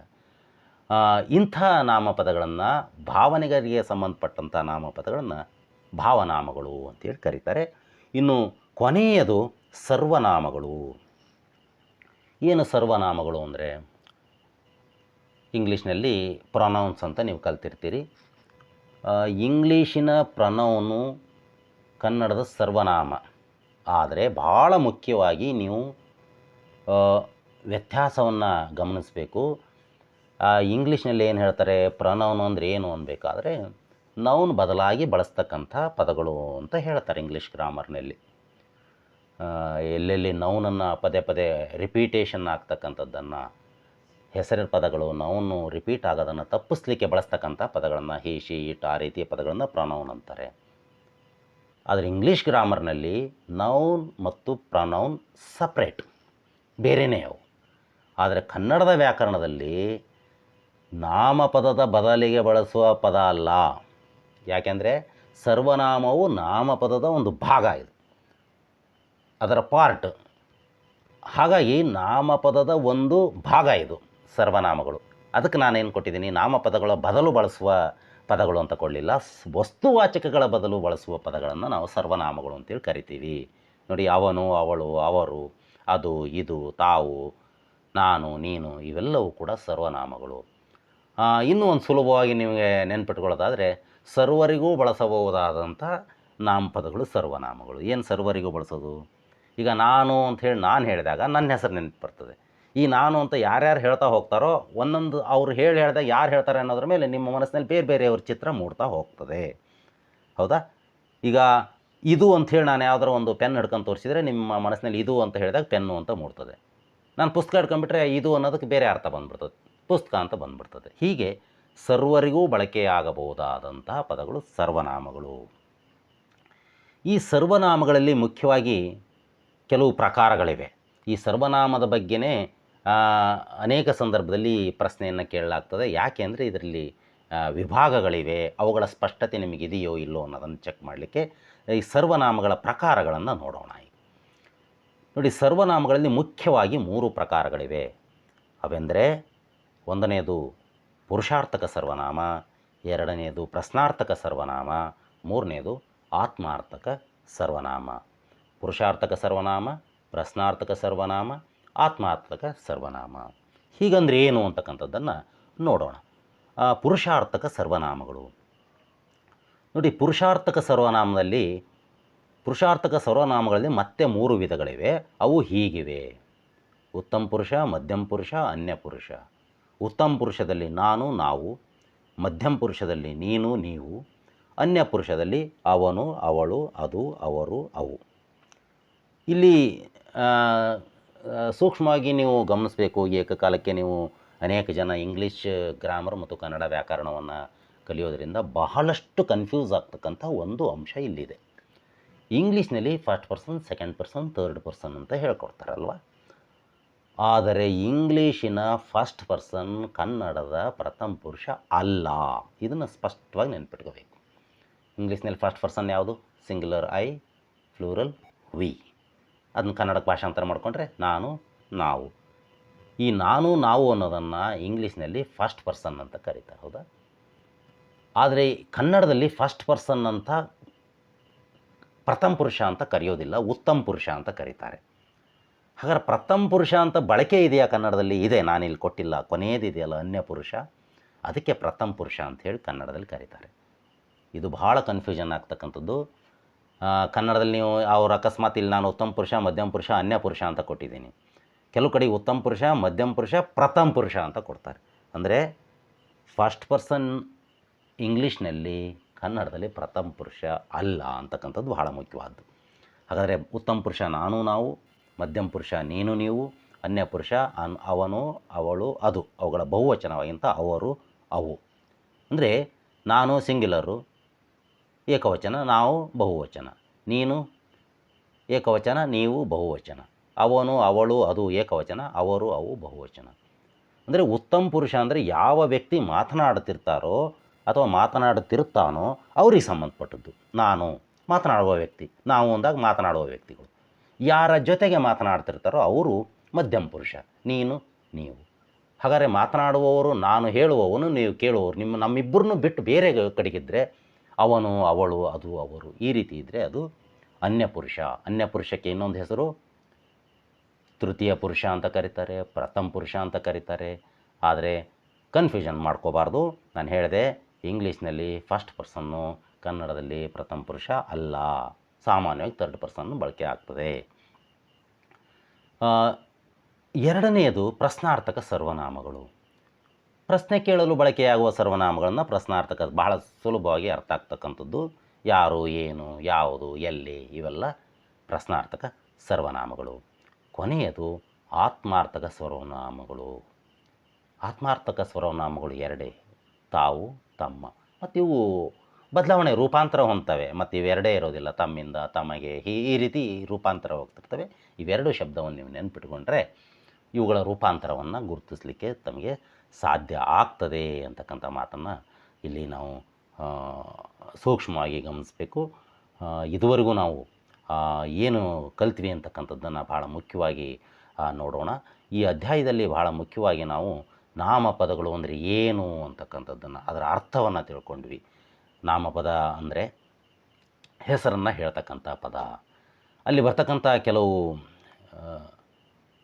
ಪಾರಿಭಾಷಿಕ ಪದದ ಬಗ್ಗೆ ನಾವು ಮಾತನಾಡಿದ್ವಿ. ಪ್ರಕೃತಿ, ಪ್ರತ್ಯಯ, ನಾಮ ಪ್ರಕೃತಿ. ಹೀಗೆ ನಾಮ ಪ್ರಕೃತಿ ಅಂದರೆ ನಾಮಪದದ ಮೂಲ ರೂಪಕ್ಕೆ ನಾಮ ಪ್ರಕೃತಿ ಅಂತಾರೆ.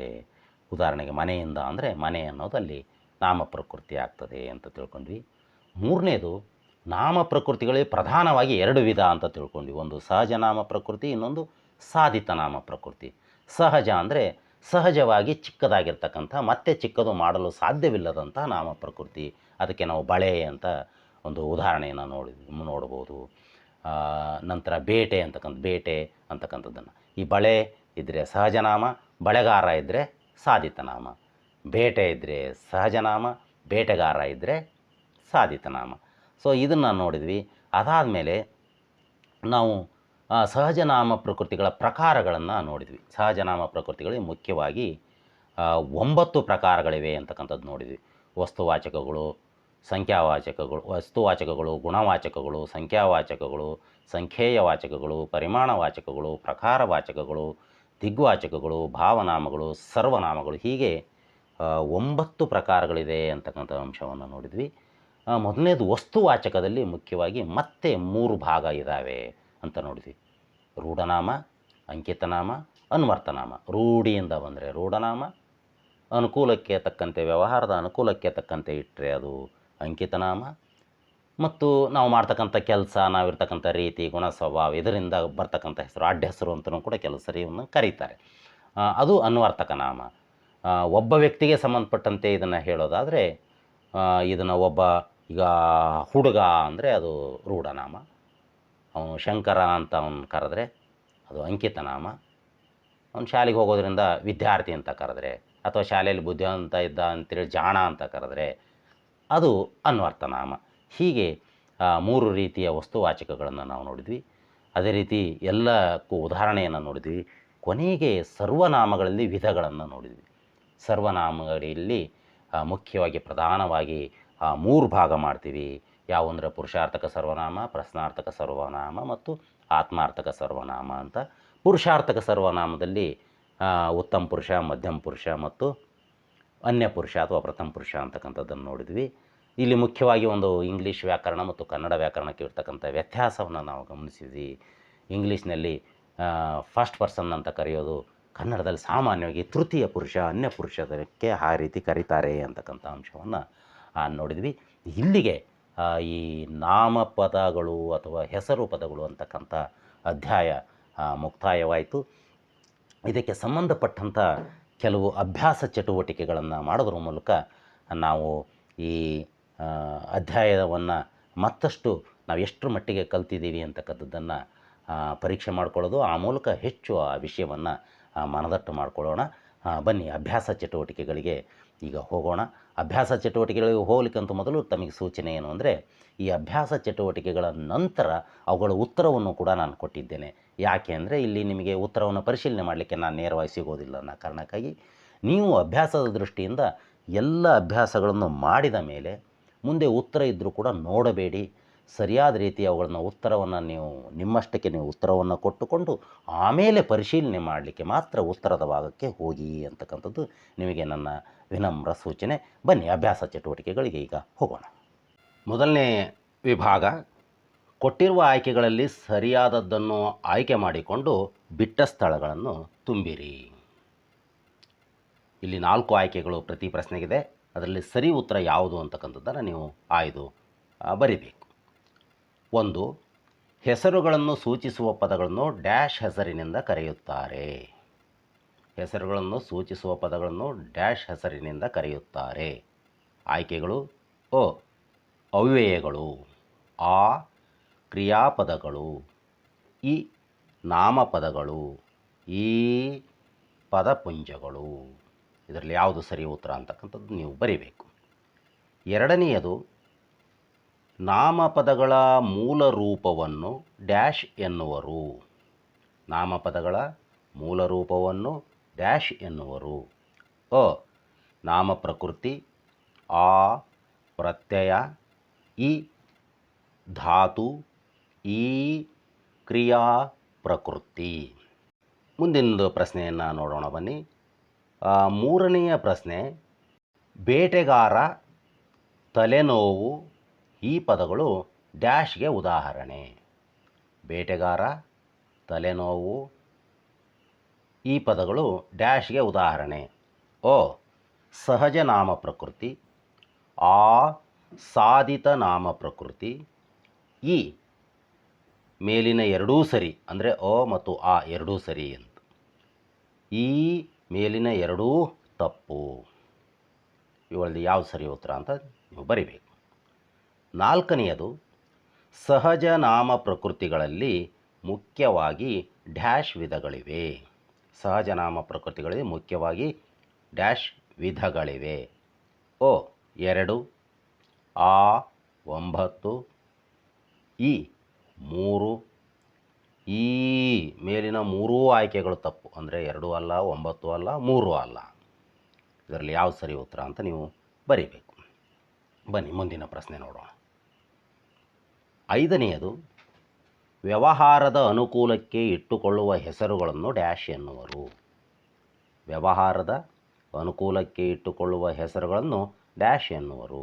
ಅ. ಅನ್ವರ್ತಕ ನಾಮಪದಗಳು. ಆ. ಸಹಜ ನಾಮಪದಗಳು. ಇ. ರೂಢ ನಾಮಪದಗಳು. ಈ. ಅಂಕಿತ ನಾಮಪದಗಳು. ಇವುಗಳಲ್ಲಿ ಯಾವುದು ಸರಿ ಅನ್ನೋದನ್ನು ಬರಿಬೇಕು. 6ನೆಯದು, ಗುಣಸ್ವಭಾವಗಳಿಂದ, ವೃತ್ತಿಗಳಿಂದ ಬರುವ ಹೆಸರುಗಳನ್ನು ಡ್ಯಾಶ್ ಎನ್ನುವರು. ಗುಣಸ್ವಭಾವಗಳಿಂದ, ವೃತ್ತಿಗಳಿಂದ ಬರುವ ಹೆಸರುಗಳನ್ನು ಡ್ಯಾಶ್ ಎನ್ನುವರು. ಅ. ಅನ್ವರ್ತಕ ನಾಮಪದಗಳು. ಆ. ಸಹಜ ನಾಮಪದಗಳು. ಈ. ರೂಢ ನಾಮಪದಗಳು. ಈ. ಅಂಕಿತ ನಾಮಪದಗಳು. ಇದು 6ನೇದು. ಇನ್ನು 7ನೇ ಪ್ರಶ್ನೆ ನೋಡೋಣ.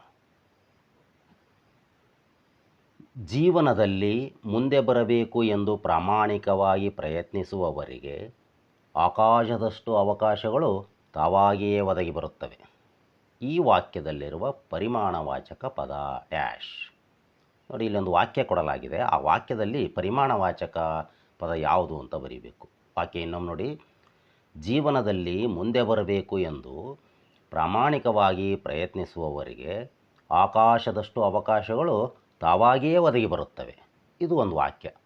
ಈ ವಾಕ್ಯದಲ್ಲಿರುವ ಪರಿಮಾಣವಾಚಕ ಪದ ಡ್ಯಾಶ್. ಅಲ್ಲಿರ್ತಕ್ಕಂಥ ಆ ವಾಕ್ಯದಲ್ಲಿರ್ತಕ್ಕಂಥ ಪದಗಳನ್ನು ಕೊಟ್ಟಿದ್ದಾರೆ 4. ಅದರಲ್ಲಿ ಯಾವುದು ಸರಿ ಉತ್ತರ ಅಂತ ಬರೀಬೇಕು. ಅ ಅವಕಾಶಗಳು, ಆ ಬರುತ್ತವೆ, ಈ ಆಕಾಶದಷ್ಟು, ಈ ಪ್ರಾಮಾಣಿಕವಾಗಿ.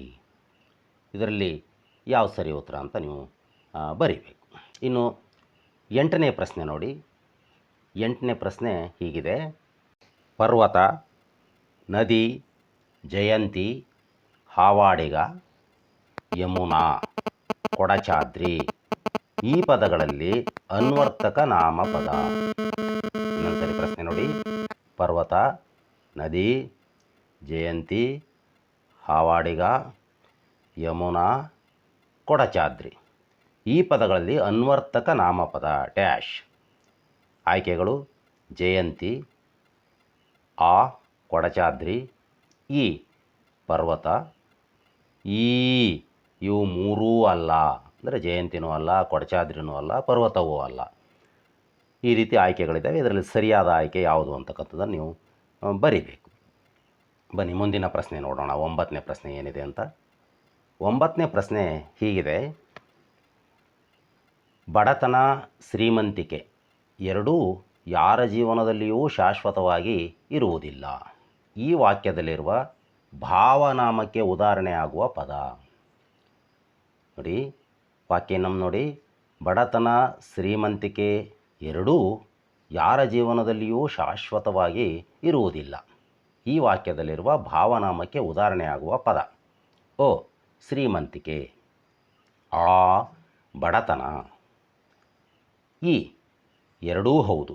ಎರಡೂ ಹೌದು ಅಂದರೆ ಶ್ರೀಮಂತಿಕೆ ಅನ್ನೋ ಪದ ಹೌದು, ಬಡತನವೂ ಹೌದು. ಈ ಎರಡೂ ಅಲ್ಲ, ಶ್ರೀಮಂತಿಕೆಯೂ ಅಲ್ಲ, ಬಡತನವೂ ಅಲ್ಲ. ಈ ಎರಡೂ ಪದಗಳಲ್ಲ ಅಂತ. ಯಾವುದು ಸರಿ ಉತ್ತರ ಅಂತಕ್ಕಂಥದ್ದು ನೀವು ಬರೀಬೇಕು. 10ನೇದು ನೋಡಿ. ಇವುಗಳಲ್ಲಿ ಆತ್ಮಾರ್ಥಕ ಸರ್ವನಾಮಗಳು ಡ್ಯಾಶ್. ಇವುಗಳಲ್ಲಿ ಆತ್ಮಾರ್ಥಕ ಸರ್ವನಾಮಗಳು ಡ್ಯಾಶ್. ಎರಡೆರಡು ಪದಗಳಿದ್ದಾವೆ. ಅ ನೀನು, ನೀವು, ಆ ತಾನು, ತಾವು, ಈ ಅವನು, ಅವಳು, ಈ ಅವರು, ಅವು. ಇವುಗಳಲ್ಲಿ ಆಯ್ಕೆ ಯಾವುದು ಅಂತೇಳಿ ಬರೀಬೇಕು. 11ನೇದು ನೋಡಿ. ಸಂಖ್ಯೆಗಳನ್ನು ಸೂಚಿಸುವ ಪದಗಳು ಡ್ಯಾಶ್ ಎನಿಸಿಕೊಳ್ಳುತ್ತವೆ. ಇನ್ನೊಂದು ಸರಿ ಪ್ರಶ್ನೆ. ಸಂಖ್ಯೆಗಳನ್ನು ಸೂಚಿಸುವ ಪದಗಳು ಡ್ಯಾಶ್ ಎನಿಸಿಕೊಳ್ಳುತ್ತವೆ. ಆಯ್ಕೆಗಳು: ಅ ಗುಣವಾಚಕಗಳು, ಆ ದಿಗ್ವಾಚಕಗಳು, ಈ ಎರಡೂ ಹೌದು, ಈ ಎರಡೂ ಅಲ್ಲ. ಅಂದರೆ ಗುಣವಾಚಕನೂ ಅಲ್ಲ, ದಿಗ್ವಾಚಕವೂ ಅಲ್ಲ ಅಂತಕ್ಕಂಥದ್ದು. 12ನೇ ಪ್ರಶ್ನೆ. ಅವನು ದೇವರಂಥ ಮನುಷ್ಯ. ಈ ವಾಕ್ಯದಲ್ಲಿ ಬರುವ ದೇವರಂಥ ಪದವು ಡ್ಯಾಶ್ ನಾಮಪದವಾಗಿದೆ. ಅವನು ದೇವರಂಥ ಮನುಷ್ಯ. ಈ ವಾಕ್ಯದಲ್ಲಿ ಬರುವ ದೇವರಂಥ ಪದವು ಡ್ಯಾಶ್ ನಾಮಪದವಾಗಿದೆ. ಅ ಗುಣವಾಚಕ, ಆ ಪರಿಣಾಮವಾಚಕ ಅಲ್ಲ, ಅ ಗುಣವಾಚಕ, ಆ ಪರಿಮಾಣವಾಚಕ, ಈ ವಸ್ತುವಾಚಕ, ಈ ಪ್ರಕಾರವಾಚಕ. ಇವುಗಳಲ್ಲಿ ಯಾವುದು ಸರಿ ಉತ್ತರ ಅಂತ ನೀವು ಬರೀಬೇಕು. 13ನೇ ಪ್ರಶ್ನೆ ನೋಡಿ. ಜಾಣೆ, ವೈದ್ಯ ಈ ಪದಗಳು ಡ್ಯಾಶ್ ನಾಮಪದಗಳಿಗೆ ಉದಾಹರಣೆಯಾಗಿವೆ. ಪ್ರಶ್ನೆ ಇನ್ನೊಮ್ಮೆ. ಜಾಣೆ, ವೈದ್ಯ ಈ ಪದಗಳು ಡ್ಯಾಶ್ ನಾಮಪದಗಳಿಗೆ ಉದಾಹರಣೆಯಾಗಿವೆ. ಅ ಅನ್ವರ್ಥ ನಾಮಪದಗಳು, ಆ ರೂಢ ನಾಮಪದಗಳು, ಈ ಅಂಕಿತ ನಾಮಪದಗಳು, ಈ ಶಂಕಿತ ನಾಮಪದಗಳು. ಇದರಲ್ಲಿ ಯಾವುದು ಸರಿ ಉತ್ತರ ಅಂತಕ್ಕಂಥದ್ದು ನೀವು ಬರೀಬೇಕು. 14ನೆಯ ಪ್ರಶ್ನೆ. ಇದು ಈ ಬಹು ಆಯ್ಕೆಯಲ್ಲಿ ಕೊನೆಯ ಪ್ರಶ್ನೆ ಇದು. ಇವುಗಳಲ್ಲಿ ಮಧ್ಯಮ ಪುರುಷ ಏಕವಚನ ಸರ್ವನಾಮ ಡ್ಯಾಶ್. ಪ್ರಶ್ನೆಯನ್ನು ಬಹಳ ಗಮನವಿಟ್ಟು ನೋಡಬೇಕು. ಇವುಗಳಲ್ಲಿ ಮಧ್ಯಮ ಪುರುಷ ಏಕವಚನ ಸರ್ವನಾಮ ಡ್ಯಾಶ್. ಅ ಅದು, ಆ ನಾನು, ಈ ನೀನು, ಈ ಅವಳು. ಇವುಗಳಲ್ಲಿ ಯಾವುದು ಮಧ್ಯಮ ಪುರುಷ ಏಕವಚನ ಸರ್ವನಾಮ ಅಂತಕ್ಕಂಥದ್ದನ್ನು ನೀವು ಬರೀಬೇಕು. ಈ 14 ಪ್ರಶ್ನೆಗಳು ಆದ ಮೇಲೆ ಎರಡನೇ ರೀತಿಯ ಒಂದು ಪ್ರಶ್ನೆ ಇದೆ ಇಲ್ಲಿ. ಇದು ಈ ಅಭ್ಯಾಸದಲ್ಲಿ ಕೊನೆಯ ಪ್ರಶ್ನೆ. ಕೊಟ್ಟಿರುವ ಪದಗಳನ್ನು ರೂಢನಾಮ, ಅಂಕಿತನಾಮ ಮತ್ತು ಅನ್ವರ್ತಕ ನಾಮ ಪದಗಳಾಗಿ ವಿಂಗಡಿಸಿ ಬರೆಯಿರಿ. ಇಲ್ಲಿ ಕೆಲವು ಪದಗಳನ್ನು ಕೊಡಲಾಗಿದೆ. ಈ ಪದಗಳಲ್ಲಿ ಅವುಗಳಿಗೆ ಅನ್ವಯ ಆಗ್ತಕ್ಕಂಥ ಬಾಕ್ಸ್ನಲ್ಲಿ ಅವುಗಳನ್ನು ನೀವು ಬರೀಬೇಕು. ಪದಗಳು ಯಾವ ನೋಡಿ: ಕುದುರೆ, ಶ್ರೀಲತಾ, ಗೌರಿ, ನದಿ, ಊರು, ಮನೆ, ನೃತ್ಯಗಾರ್ತಿ, ಶಿಕ್ಷಕ, ನಾಯಕಿ, ಸಹ್ಯಾದ್ರಿ, ಕಳ್ಳ, ಬೆಂಗಳೂರು. ಪದಗಳು ಇನ್ನೊಮ್ಮೆ ನೋಡಿ: ಕುದುರೆ, ಶ್ರೀಲತಾ, ಗೌರಿ, ನದಿ, ಊರು, ಮನೆ, ನೃತ್ಯಗಾರ್ತಿ, ಶಿಕ್ಷಕ, ನಾಯಕಿ, ಸಹ್ಯಾದ್ರಿ, ಕಳ್ಳ, ಬೆಂಗಳೂರು. ಇಷ್ಟು ಪದಗಳು ಇಲ್ಲಿ ಇದ್ದಾವೆ. ಅವುಗಳನ್ನು ನೀವು ಈ ಬಾಕ್ಸ್ನಲ್ಲಿ ಎಲ್ಲಿ ಹೊಂದುತ್ತೆ ಅನ್ನೋದನ್ನು ನೋಡಿ ಉತ್ತರಗಳನ್ನು ಬರೀಬೇಕು. ಇಲ್ಲಿಗೆ ಈ ಅಭ್ಯಾಸ ಚಟುವಟಿಕೆಗಳು ಮುಗಿದವು. ಈ ಅಭ್ಯಾಸ ಚಟುವಟಿಕೆಯನ್ನು ಯಾರಿಗೆ ಮಾಡಲಿಕ್ಕಾಗಿಲ್ಲ ಮತ್ತೆ ಮತ್ತೆ ಪ್ರಯತ್ನ ಮಾಡಿ. ಇಲ್ಲಿಂದ ನಂತರ ನಿಮಗೆ ಉತ್ತರಗಳಿರ್ತವೆ. ಉತ್ತರಗಳನ್ನು ನಾನು ಮೊದಲೇ ಹೇಳಿದ್ದೇನೆ. ಯಾವ ಕಾರಣಕ್ಕೂ ಉತ್ತರಗಳನ್ನು ನೀವು ಉತ್ತರ ಬರೆಯದೇ ನೋಡಬೇಡಿ, ಬರೆದಾದ ಮೇಲೆ ಚೆಕ್ ಮಾಡಲಿಕ್ಕೆ ನೋಡಬೇಕು. ಇಲ್ಲಿಗೆ ನೀವು ವಿಡಿಯೋವನ್ನು ನಿಲ್ಲಿಸಿ ಅದಾದ ಮೇಲೆ ಉತ್ತರವನ್ನು ನೀವು ನೋಡ್ಬೋದು. ಆ ಉತ್ತರಗಳು ಹೇಗಿವೆ ಅಂತಕ್ಕಂಥದ್ದನ್ನು ಇಲ್ಲಿಂದ ಮುಂದೆ ನಾನು ಹೇಳ್ತೇನೆ.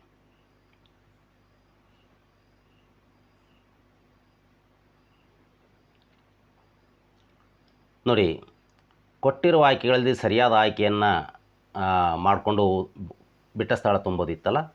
ಹೆಸರುಗಳನ್ನು ಸೂಚಿಸುವ ಪದಗಳನ್ನು ಡ್ಯಾಶ್ ಹೆಸರಿನಿಂದ ಕರೆಯುತ್ತಾರೆ ಅಂತ ಒಂದನೇ ಪ್ರಶ್ನೆ ಇತ್ತು. ಅದಕ್ಕೆ ನಾಮಪದಗಳು ಅನ್ನೋದು ಸರಿಯಾದ ಉತ್ತರ. ಎರಡನೆಯದು ನಾಮಪದಗಳ ಮೂಲ ರೂಪವನ್ನು ಡ್ಯಾಶ್ ಎನ್ನುವರು ಅಂತ ಇತ್ತು. ಅದಕ್ಕೆ ನಾಮ ಪ್ರಕೃತಿ ಅಂತಕ್ಕಂಥದ್ದು ಸರಿಯಾದ ಉತ್ತರ ಆಗಿತ್ತು. ಮೂರನೆಯದು ಬೇಟೆಗಾರ, ತಲೆನೋವು ಈ ಪದಗಳು ಡ್ಯಾಶ್ಗೆ ಉದಾಹರಣೆಯಾಗಿವೆ ಅಂತ ಇತ್ತು. ಇದಕ್ಕೆ ಸಾಧಿತ ನಾಮ ಪ್ರಕೃತಿ ಅಂತಕ್ಕಂಥದ್ದು ಸರಿಯಾದ ಉತ್ತರ ಆಗಿತ್ತು. ನಾಲ್ಕನೆಯದು ಸಹಜ ನಾಮ ಪ್ರಕೃತಿಗಳಲ್ಲಿ ಮುಖ್ಯವಾಗಿ ಡ್ಯಾಶ್ ವಿಧಗಳಿವೆ ಅಂತ ಇತ್ತು. ಅದಕ್ಕೆ 9 ಅನ್ನೋದು ಸರಿಯಾದ ಉತ್ತರ ಆಗಿತ್ತು. ಐದನೆಯದು ವ್ಯವಹಾರದ ಅನುಕೂಲಕ್ಕೆ ಇಟ್ಟುಕೊಳ್ಳುವ ಹೆಸರುಗಳನ್ನು ಡ್ಯಾಶ್ ಎನ್ನುವರು ಅಂತಕ್ಕಂಥ ಪ್ರಶ್ನೆ ಇತ್ತು. ಅದಕ್ಕೆ ಅಂಕಿತ ನಾಮಪದಗಳು ಅನ್ನೋದು ಸರಿಯಾದ ಉತ್ತರ ಆಗಿತ್ತು. ಆರನೆಯದು ಗುಣಸ್ವಭಾವಗಳಿಂದ ವೃತ್ತಿಗಳಿಂದ ಬರುವ ಹೆಸರುಗಳನ್ನು ಡ್ಯಾಶ್ ಎನ್ನುವರು ಅಂತ ಇತ್ತು. ಅನ್ವರ್ತಕ ನಾಮಪದಗಳು ಅಂತಕ್ಕಂಥದ್ದು ಅದಕ್ಕೆ ಸರಿಯಾದ ಉತ್ತರ ಆಗಿತ್ತು. ಏಳನೇದು ಜೀವನದಲ್ಲಿ ಮುಂದೆ ಬರಬೇಕು ಎಂದು ಪ್ರಾಮಾಣಿಕವಾಗಿ ಪ್ರಯತ್ನಿಸುವವರಿಗೆ ಆಕಾಶದಷ್ಟು ಅವಕಾಶಗಳು ತಾವಾಗಿಯೇ ಒದಗಿ ಬರುತ್ತವೆ. ಈ ವಾಕ್ಯದಲ್ಲಿರ್ತಕ್ಕಂತಹ ಪರಿಮಾಣವಾಚಕ ಪದ ಅಂತ ಇತ್ತು. ಅಲ್ಲಿ ಉತ್ತರ ಆಕಾಶದಷ್ಟು ಅಂತಕ್ಕಂಥದ್ದು ಸರಿಯಾದ ಉತ್ತರ ಆಗಿತ್ತು. 8ನೇ ಪ್ರಶ್ನೆ ಪರ್ವತ, ನದಿ, ಜಯಂತಿ, ಹಾವಾಡಿಗ, ಯಮುನಾ, ಕೊಡಚಾದ್ರಿ ಈ ಪದಗಳಲ್ಲಿ ಅನ್ವರ್ತಕ ನಾಮಪದ ಡ್ಯಾಶ್ ಅಂತ ಇತ್ತು. ಇದಕ್ಕೆ ಆ 4 ಆಯ್ಕೆಗಳಲ್ಲಿ ಇವು 3 ಅಲ್ಲ ಅಂತಕ್ಕಂಥದ್ದು ಉತ್ತರ ಆಗಿತ್ತು. ಏಕೆಂದರೆ ಅಲ್ಲಿ ಸರಿಯಾದ ಉತ್ತರ ಕೊಡಲಾಗಿಲ್ಲ. ಸರಿಯಾದ ಉತ್ತರ ಯಾವುದಾಗಿತ್ತಾಗಾರೆ ಅಲ್ಲಿ ಹಾವಾಡಿಗ ಅಂತಕ್ಕಂಥದ್ದು ಸರಿಯಾದ ಉತ್ತರ. ಅದು ಆಯ್ಕೆಗಳಲ್ಲಿ ಇಲ್ಲೇ ಇಲ್ಲ. ಆ ಕಾರಣಕ್ಕೆ ಇವು 3 ಅಲ್ಲ ಅಂತಕ್ಕಂಥದ್ದು ಸರಿಯಾದ ಉತ್ತರ ಆಗಿತ್ತು. ಇನ್ನು 9ನೇ ಪ್ರಶ್ನೆ ಬಡತನ, ಶ್ರೀಮಂತಿಕೆ ಎರಡೂ ಯಾರ ಜೀವನದಲ್ಲಿಯೂ ಶಾಶ್ವತವಾಗಿ ಇರುವುದಿಲ್ಲ. ಈ ವಾಕ್ಯದಲ್ಲಿರುವ ಭಾವನಾಮಕ್ಕೆ ಉದಾಹರಣೆಯಾಗುವ ಪದ ಅಂತ ಕೇಳಿತ್ತು. ಇದರಲ್ಲಿ ಶ್ರೀಮಂತಿಕೆ, ಬಡತನ ಅಂತಕ್ಕಂಥ 2 ಆಯ್ಕೆ ಕೊಟ್ಟು 3ನೇ ಆಯ್ಕೆಯನ್ನು 2 ಹೌದು 2 ಅಲ್ಲ ಅಂತ 4ನೇ ಆಯ್ಕೆಯನ್ನು ಕೊಡಲಾಗಿತ್ತು. 2 ಹೌದು ಅನ್ನೋದು ಸರಿಯಾದ ಉತ್ತರ ಆಗಿತ್ತು. ಏಕೆಂದರೆ ಇಲ್ಲಿ ಬಡತನ, ಶ್ರೀಮಂತಿಕೆ ಎರಡೂ ಕೂಡ ಭಾವನಾಮಕ್ಕೆ ಉದಾಹರಣೆಗಳು. 10ನೇಯದು ಇವುಗಳಲ್ಲಿ ಆತ್ಮಾರ್ಥಕ ಸರ್ವನಾಮಗಳು ಡ್ಯಾಶ್ ಅಂತ ಇತ್ತು. ಆ ಆಯ್ಕೆಗಳಲ್ಲಿ ಆ ಆಯ್ಕೆ ಇದೆ ನೋಡಿ, ತಾನು, ತಾವು ಅಂತಕ್ಕಂಥದ್ದು ಸರಿಯಾದ ಉತ್ತರ ಆಗಿತ್ತು. 11ನೇದು ಸಂಖ್ಯೆಗಳನ್ನು ಸೂಚಿಸುವ ಪದಗಳು ಡ್ಯಾಶ್ ಎನಿಸಿಕೊಳ್ಳುತ್ತವೆ ಅಂತ ಇತ್ತು. ಇದಕ್ಕೆ ಗುಣವಾಚಕಗಳು, ದಿಗ್ವಾಚಕಗಳು, ಅಂತ ಎರಡು ಆಯ್ಕೆ ಕೊಡಲಾಗಿತ್ತು ಮತ್ತು ಎರಡೂ ಹೌದು ಎರಡೂ ಅಲ್ಲ ಅಂತಕ್ಕಂಥದ್ದನ್ನು ಆಯ್ಕೆ ಕೊಡಲಾಗಿತ್ತು. ಇಲ್ಲಿ ಎರಡೂ ಅಲ್ಲ ಅಂತಕ್ಕಂಥದ್ದು ಸರಿಯಾದ ಆಯ್ಕೆ. ಯಾಕೆಂದರೆ ಸಂಖ್ಯೆಗಳನ್ನು ಸೂಚಿಸುವ ಪದಗಳನ್ನು ಸಂಖ್ಯಾವಾಚಕಗಳು ಅಂತ ಕರೀತಾರೆ. ಸಂಖ್ಯಾವಾಚಕಗಳನ್ನು ಉತ್ತರ ಇಲ್ಲೇ ಇಲ್ಲ ಇಲ್ಲಿ. ಆ ಕಾರಣದ ಎರಡೂ ಅಲ್ಲ ಅಂತಕ್ಕಂಥದ್ದು ಸರಿಯಾದ ಉತ್ತರ ಆಗಿತ್ತು. 12ನೇದು, ಅವನು ದೇವರಂಥ ಮನುಷ್ಯ. ಈ ವಾಕ್ಯದಲ್ಲಿ ಬರುವ ದೇವರಂಥ ಪದವು ಡ್ಯಾಶ್ ನಾಮಪದವಾಗಿದೆ ಅಂತ ಇತ್ತು. ಆಯ್ಕೆಗಳು ಗುಣವಾಚಕ, ಪರಿಮಾಣವಾಚಕ ಮತ್ತು ವಸ್ತುವಾಚಕ, ಪ್ರಕಾರವಾಚಕ ಅಂತ ಇತ್ತು. ಪ್ರಕಾರವಾಚಕ ಅನ್ನೋದು ಇಲ್ಲಿ ಸರಿಯಾದ ಉತ್ತರ ಆಗಿತ್ತು. 13ನೇದು, ಜಾಣೆ, ವೈದ್ಯ ಈ ಪದಗಳು ಡ್ಯಾಶ್ ನಾಮಪದಗಳಿಗೆ ಉದಾಹರಣೆಯಾಗಿವೆ ಅಂತ ಇತ್ತು. ಅನ್ವರ್ಥಕ ನಾಮಪದಗಳು ಅಂತಕ್ಕಂಥದ್ದು ಸರಿಯಾದ ಉತ್ತರ. ಮೊದಲನೇ ಆಯ್ಕೆ ಇದೆಯಲ್ಲ ಅದು ಸರಿ ಉತ್ತರ ಆಗಿತ್ತು. 14ನೇದು, ಇವುಗಳಲ್ಲಿ ಮಧ್ಯಮ ಪುರುಷ ಏಕವಚನ ಸರ್ವನಾಮ ಡ್ಯಾಶ್ ಅಂತ ಇತ್ತು. 3ನೇ ಆಯ್ಕೆ ಇದೆಯಲ್ಲ ಈ ನೀನು ಅಂತಕ್ಕಂಥದ್ದು ಇಲ್ಲಿ ಸರಿಯಾದ ಉತ್ತರ ಆಗಿತ್ತು. ಇದಾದ ನಂತರ ಬಾಕ್ಸ್ ಕೊಟ್ಟು ಕೆಲವು ನಾಮಪದಗಳನ್ನು ವಿಂಗಡಣೆ ಮಾಡಲಿಕ್ಕೆ ಹೇಳಲಾಗಿತ್ತು. ಅವುಗಳಲ್ಲಿರ್ತಕ್ಕಂತಹ ಪದಗಳನ್ನು ನೋಡಿ ಯಾವ್ಯಾವ ನಾಮಪದಗಳು ಅಂಥೇಳಿ. ಇಲ್ಲಿ ಕುದುರೆ, ಶ್ರೀಲತಾ, ಗೌರಿ ಈ ರೀತಿಯ ಕೆಲವು ಪದಗಳನ್ನು ಕೊಡಲಾಗಿತ್ತು. ರೂಢನಾಮಗಳನ್ನು ನೋಡಿ, ಕುದುರೆ, ನದಿ, ಮನೆ, ಊರು. ಅಂಕಿತ ನಾಮದಲ್ಲಿ ಶ್ರೀಲತಾ, ಗೌರಿ, ಬೆಂಗಳೂರು, ಸಹ್ಯಾದ್ರಿ. ಅನ್ವರ್ಥಕ ನಾಮದಲ್ಲಿ ನಾಯಕಿ, ಕಳ್ಳ, ಶಿಕ್ಷಕ, ನೃತ್ಯಗಾರ್ತಿ. ಈ ಪದಗಳು ಇಲ್ಲಿ ಸರಿಯಾಗಿ ಅವುಗಳನ್ನು ಪಟ್ಟಿ ಮಾಡಲಾಗಿದೆ. ಇಲ್ಲಿಗೆ ಈ ಅಭ್ಯಾಸ ಚಟುವಟಿಕೆಗಳು ಮುಕ್ತಾಯ ಆಯಿತು. ನೀವು ಮಾಡಿರ್ತಕ್ಕಂಥ ಅಭ್ಯಾಸ ಚಟುವಟಿಕೆಗಳನ್ನು ಬರೆದ ಉತ್ತರಗಳನ್ನು ಚೆಕ್ ಮಾಡ್ಕೊಳ್ಳಿ. ಚೆಕ್ ಮಾಡಿಕೊಂಡು ಎಷ್ಟು ಸರಿಯಾಗಿದೆ ಅಂತಕ್ಕಂಥದ್ದನ್ನು ನೀವು ಪರಿಶೀಲನೆ ಮಾಡ್ಕೊಳ್ಳಿ. ಇಲ್ಲಿಗೆ ಈ ಅಧ್ಯಾಯ ಮುಕ್ತಾಯ ಆಯಿತು. ಮುಂದಿನ ಅಧ್ಯಾಯದಲ್ಲಿ ಮತ್ತೆ ನಾವು ಸಿಗೋಣ. ನಿಮಗೆ ನನ್ನ ಪಾಠವನ್ನು ಮುಗಿಸ್ಲಿಕ್ಕೆ ಅಂತೂ ಮೊದಲು ಸೂಚನೆ, ಯಾರಿಗೆ ಈ ವ್ಯಾಕರಣದ ತರಗತಿಯಲ್ಲಿ ಆಸಕ್ತಿ ಇದೆ ನೀವೆಲ್ಲರೂ ಕೂಡ ನನ್ನ ರಾಬೋ ಲೈನ್ಸ್ ಚಾನಲ್ಲಿಗೆ ಸಬ್ಸ್ಕ್ರೈಬ್ ಮಾಡ್ಕೊಳ್ಳಿ ಮತ್ತು ಬೆಲ್ ಬಟನನ್ನು ಒತ್ತಿದರೆ ನಿಮಗೆ ನಾನು ಮಾಡ್ತಕ್ಕಂಥ ಹೊಸ ಹೊಸ ವಿಡಿಯೋಗಳ ನೋಟಿಫಿಕೇಷನ್ ಬರ್ತದೆ. ಯಾರು ಹೊಸದಾಗಿ ವ್ಯಾಕರಣವನ್ನು ಕಲಿತಾ ಇದ್ದೀರಿ ನೀವೆಲ್ಲರೂ ಕೂಡ ನನ್ನ ಮತ್ತೊಂದು ಸೂಚನೆ ಏನು ಅಂದರೆ, ಆಕಸ್ಮಿಕವಾಗಿ ಈ ಅಧ್ಯಾಯ ನೋಡ್ತಾ ಇದ್ದರೂ ನನ್ನ ರಾಬೋ ಲೈನ್ಸ್ ಚಾನಲಿಗೆ ಹೋಗಿ ಅಲ್ಲಿ ಕನ್ನಡ ವ್ಯಾಕರಣದ ವಿಭಾಗಕ್ಕೆ ಹೋದರೆ ನಿಮಗೆ ಅಧ್ಯಾಯ 1, ಅಧ್ಯಾಯ 2, ಅಧ್ಯಾಯ 3 ಕ್ರಮಬದ್ಧವಾಗಿ ಸಿಗ್ತದೆ. ಹಾಗೆ ಕ್ರಮಬದ್ಧವಾಗಿ ನೀವು ಅದಕ್ಕಾಗಿಯೇ ಒಂದು ಸಮಯವನ್ನು ನಿಗದಿ ಮಾಡಿಕೊಂಡು ಅಭ್ಯಾಸ ಮಾಡಿದರೆ ವ್ಯಾಕರಣದಲ್ಲಿ ನಿಮಗೆ ಪರಿಣಿತಿ ಬರ್ತದೆ. ಭಾಷೆಯನ್ನು ಪ್ರಬುದ್ಧ ಮಟ್ಟದಲ್ಲಿ ಬಳಸಲಿಕ್ಕೆ ನಿಮಗೆ ಸಾಧ್ಯ ಆಗ್ತದೆ. ನೀವೆಲ್ಲರೂ ಕೂಡ ಶ್ರದ್ಧೆಯಿಂದ ಅಭ್ಯಾಸ ಮಾಡ್ತೀರಿ ಅಂತ ತಿಳ್ಕೊಂಡು ಇವತ್ತಿನ ಪಾಠವನ್ನು ಮುಗಿಸ್ತೇನೆ.